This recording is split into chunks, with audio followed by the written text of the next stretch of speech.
तो ठीक है भैया चलाओ, हम ये खड़े हैं। याद रखिएगा, माता द्रौपदी ने जब तक परिवार को पुकारा है ना, तब तक भगवान नहीं आए। द्रौपदी ने किसको बुलाया जब साड़ी खींचने लग गई? अर्जुन बचाओ, भीम बचाओ, युधिष्ठिर बचाओ, नकुल सहदेव बचाओ, गुरु द्रोणाचार्य बचाओ, पितामह भीष्म बचाओ, हे राजा महाराज बचाओ। सबको बुलाया था द्रौपदी ने, सबको आवाज लगाई। सुना किसने? सब बहरे थे, किसी को सुनाई नहीं पड़ता ना। आप जिनको पुकार रहे हैं ना, सब बहरे हैं। हाँ, कान वाले तो केवल हमारे श्याम सुंदर हैं। इसलिए जगत के पीछे क्यों भाग रहे हो आप? क्यों जगत पर इतना भरोसा है आपको? क्यों नहीं अपना विश्वास भगवान में जमाते? द्रौपदी ने सबको बुलाकर देख तो लिया, आया कौन? जो द्रौपदी के लिए आए वही आपके लिए आएंगे।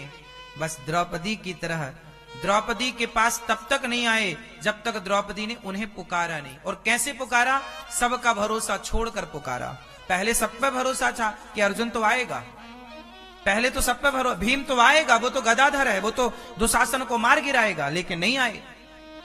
जब द्रौपदी का घमंड टूट गया, द्रौपदी मैया को बड़ा घमंड था कि मेरा पति धनुर्धर है, मेरा पति गदाधर है, मेरा पति धर्मराज है, मैं इतनी बड़े बड़े महापुरुषों की अर्धांगिनी हूं, बड़ा घमंड था। लेकिन जब सारा घमंड चूर हो गया, तब द्रौपदी को लगा कि मेरा घमंड काम अंत में पुकारा। तो तुम जिस घमंड में हो ना, छोड़ दो उस घमंड को।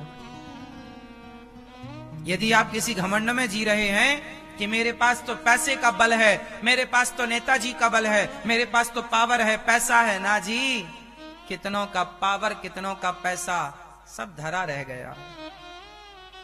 कोई काम कहां आएगा मेरी मां। इसलिए ज्यादा घमंड ना हो जगत का।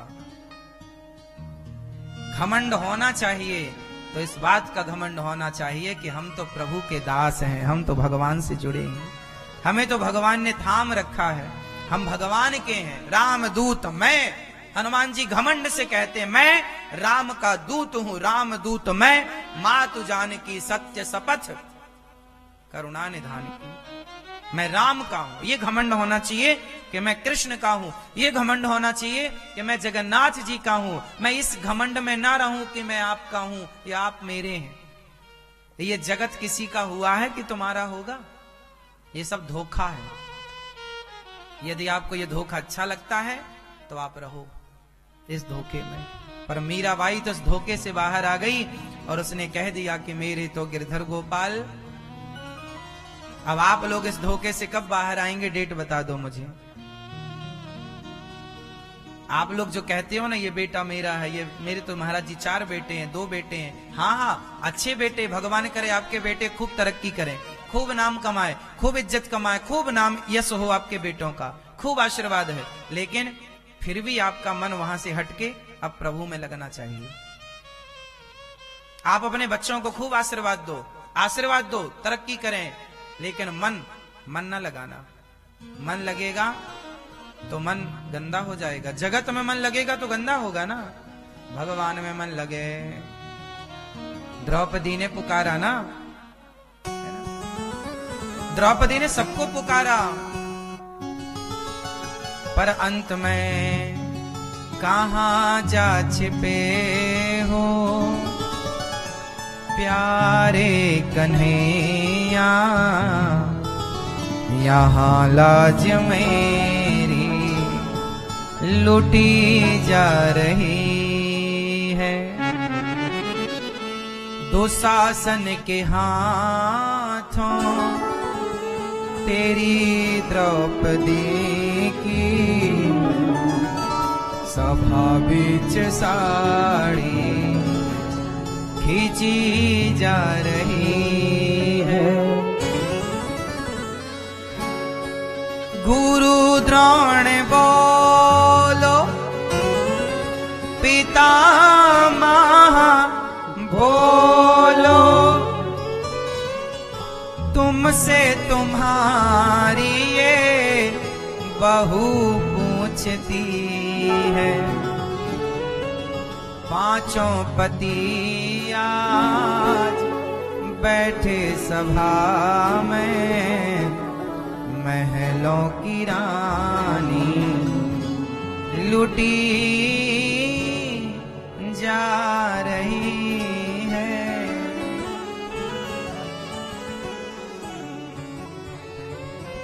सबको बुलाया द्रौपदी ने।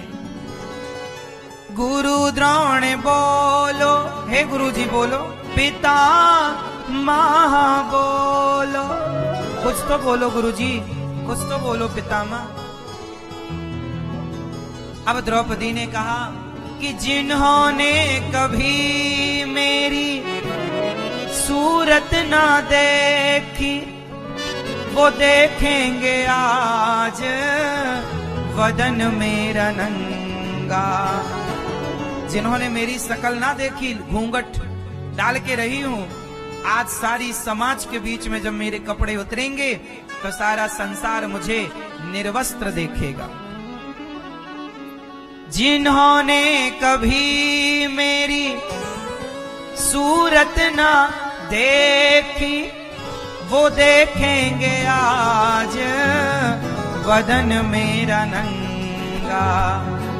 जुआ में पति जी मेरे हारे हैं बाजी, जुआ में पति जी मेरे हारे हैं बाजी। महलों की रानी लूटी जा रही है। जब द्रौपदी ने कहा कि आओ कन्हैया, अच्छा जब द्रौपदी की साड़ी उतर रही थी ना, उस समय श्री कृष्ण द्वारिका में थे और रुक्मणी मैया उन्हें भोजन करने का निमंत्रण दे रही थी। प्रभु दोपहर हो गई है, समय हो गया, आप चल के प्रसादी ग्रहण कीजिए। रुक्मणी माँ तो कह रही है कि चलकर गोविंद थाली लग चुकी है, भोग लग चुका है भगवान का, आप चल के प्रसादी पाओ। लेकिन भगवान का मन तो द्रौपदी में लगा है। रुक्मणी माँ ने ध्यान से देखा तो श्याम सुंदर रो रहे थे, भगवान श्री कृष्ण की आंखों में आंसू थे। रुक्मणी माँ ने कहा प्रभु क्या हुआ, आप रो रहे हैं? भगवान बोले क्या बताऊं रुक्मणी, आज मेरी बहन पर बहुत बड़ा संकट आया है। आपकी बहन? कौन सी बहन? द्रौपदी पर। क्या संकट आया? बोले भरी सभा में उसके कपड़े उतारे जा रहे हैं। तो रुक्मणी अम्मा ने कहा जाओ, जाकर बचाओ।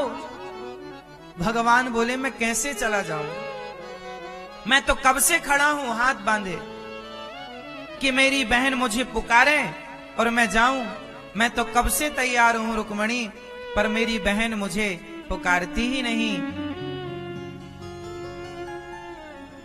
द्रौपदी ने देर लगाई है बुलाने में, गोविंद ने देर नहीं लगाई जाने में।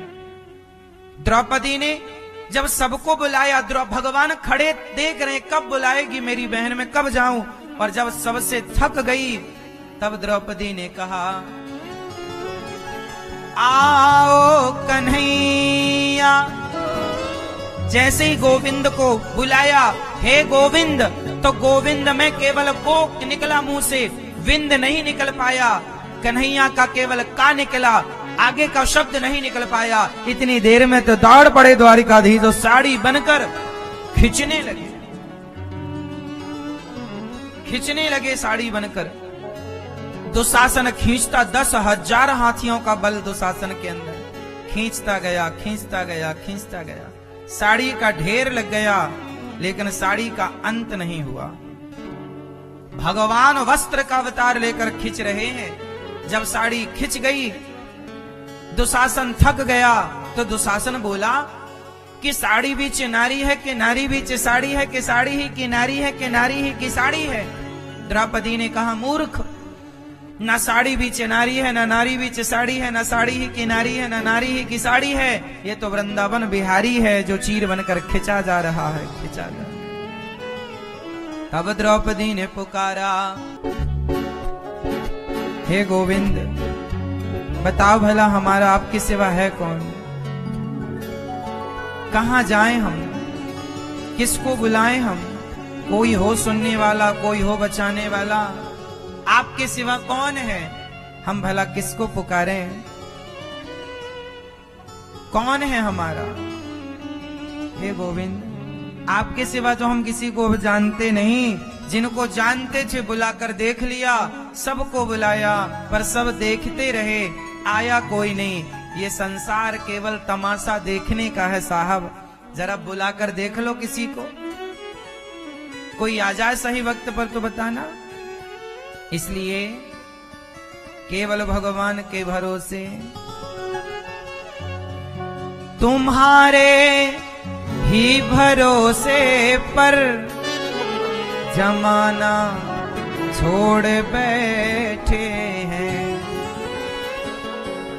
हमने तो आपके लिए, जैसे मीरा ने कहा, हमने तो सब छोड़ दिया, मेरे तो गिरधर गोपाल, आपके सिवा दूसरा कोई नहीं है। हम किसी को नहीं जानते, हम तो आपको जानते हैं बस।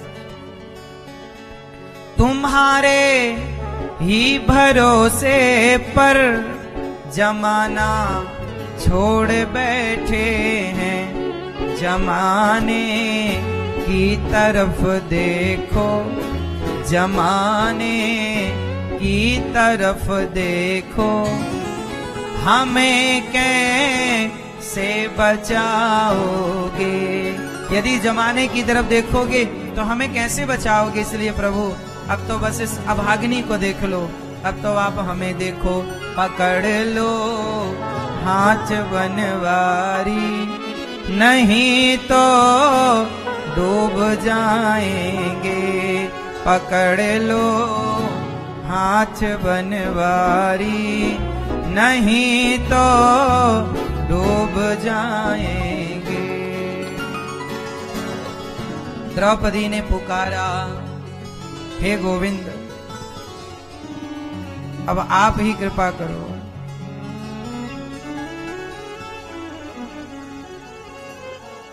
फंसी है भंवर में नैया प्रभु, अब फंसी है भंवर में नैया प्रभु, अब डूब जाएगी। फंसी है भंवर में नैया, भंवर अब प्रभु अब डूब जाएगी।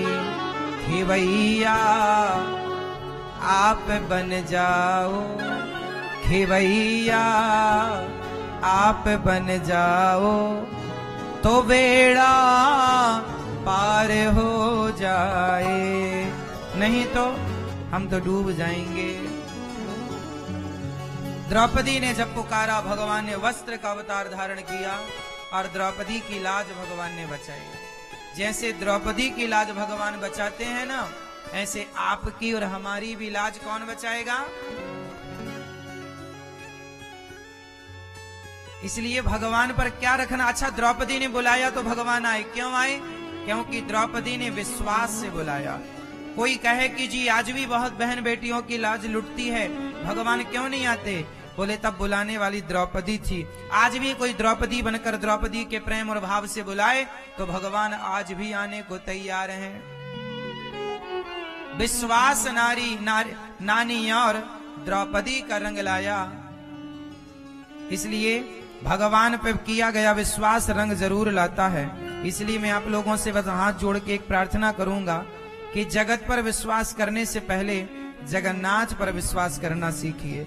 और जो जगन्नाथ पर विश्वास कर लेता है उसे फिर किसी के विश्वास की जरूरत नहीं पड़ती, उसे किसी के विश्वास की जरूरत नहीं पड़ती। इसलिए आप किस पर विश्वास करेंगे? केवल भगवान पर, केवल श्याम सुंदर पर। और जो भगवान पर विश्वास करेगा उसकी प्रार्थना कभी बेकार नहीं होती।